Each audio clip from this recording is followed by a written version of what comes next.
Frank, vamos começar falando da Copa do Mundo da Itália. Você acabou de chegar de lá, a gente tem imagens fresquinhas que você trouxe aí na bagagem. Conta um pouquinho como é que foi essa competição. Foi a primeira etapa, né? Foi a primeira abertura do campeonato. Foi uma etapa onde estavam todos os pilotos se testando, querendo conhecer os equipamentos, conhecer as velas, né? Se conhecer, ver como é que estava a motivação de cada piloto. A primeira prova foi muito boa, uns 50, 60 quilômetros, um pouco curta, né? Eu acabei me dando bem nessa prova, fiquei entre os 10, não lembro exatamente que posição não. E os outros 2 dias de competição foram bem difíceis, provas bem longas, atravessando essa planície que vocês podem ver aí no final da prova. A condição estava bem fraca na planície, eu fiquei um pouquinho baixo, não conseguia atravessar e o italiano que estava junto comigo quase ganhou a prova.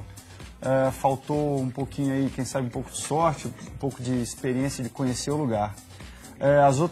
A outra prova foi um pouco parecida, eu fiquei um pouco a 1,5 km antes do final, acabei me dando mal nessa prova também. Em compensação, a última prova foi muito bem, fiquei entre os 10 de novo, quer dizer, somando pontos aí para o geral da competição. Ô Frank, essa região é uma região diferente, né? Você está acostumado a voar na Itália, voar em outros lugares na Europa, mais na região dos Alpes. E aí é uma região mais para o sul da Itália, próximo a Roma.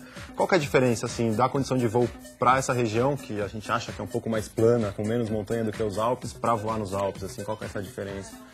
Os Alpes seria o centro das montanhas, né, da Europa lá. Você vai ter, a gente tem como se fosse um labirinto. É um labirinto mesmo, que cada montanha você tem uma altura certa para passar por ela. Se você passa muito baixo, você não consegue atravessar para o outro lado do vale e aí não consegue completar a prova. Ou se você vai muito alto, você perde muito tempo ganhando altura para poder cruzar e chega lá do outro lado muito alto, você perde tempo, né? Então, é bem mais difícil voar nos Alpes, nas montanhas, dentro dos labirintos. E nessa região da Itália eu gostei muito de voar, é bem técnica, onde você consegue visualizar grande parte da prova e escolher melhor os caminhos. Legal. Bem, a gente tem perguntas aqui para você já, Frank, do Ayrton, é isso? Serginho China. Está dizendo o seguinte, fala Caio, pergunta para o Frank, qual que é a sua contribuição no desenvolvimento de equipamentos da Sol e como é que você está no circuito mundial hoje? Valeu, China, pergunta aí. Abraço. A minha contribuição principal é poder ser como se fosse um padrão. Eu consigo dizer qual é o ponto forte da vela ou ponto fraco, se ela está com muita velocidade, se ela está um pouco lenta, se ela está estável, se ela não está estável, se ela sobe bem em térmica ou não. E essa contribuição é essencial para você ter bons resultados na competição. Igual um piloto de carro, o construtor faz o carro, mas o piloto que vai dizer, ó, tá bom, não tá, aumenta a pressão, diminui o amortecedor, aerofólio. Então esse é o meu trabalho principal dentro da Sol hoje em dia. E eu e o projetista, a gente está tendo um entrosamento bom, tanto que a vela hoje em dia é uma das mais competitivas do mundo. Nessa competição na Itália, eu consegui liderar a prova a hora que eu quisesse. Só que o importante é ganhar no final, né? Não no meio. Pelo segundo ano, a Copa do Mundo vai ter a sua última etapa realizada no Brasil, em Castelo Espírito Santo, a sua cidade, e onde aconteceu também em abril o Pan-Americano, que você também ajudou a organizar, né? A gente tem imagens, vamos dar uma olhada nas imagens, eu queria que você comentasse também essa etapa e esse lugar que é tão importante, que é a tua casa, né, Frank? É a casa da minha mãe, ela nasceu lá, né? E eu moro ali perto, voo bastante em Castelo.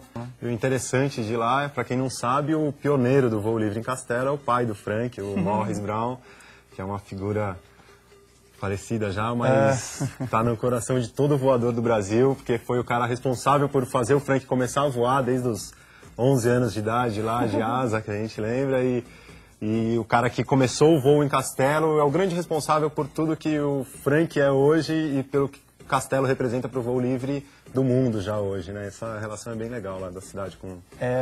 Foi muito legal mesmo, porque a rampa foi aberta, era um cafezal. Então negociou com o dono da rampa lá, de tirar uns 20 ou 30 pés de café e negociaram pagar a produção dele todo ano, você pagava, né?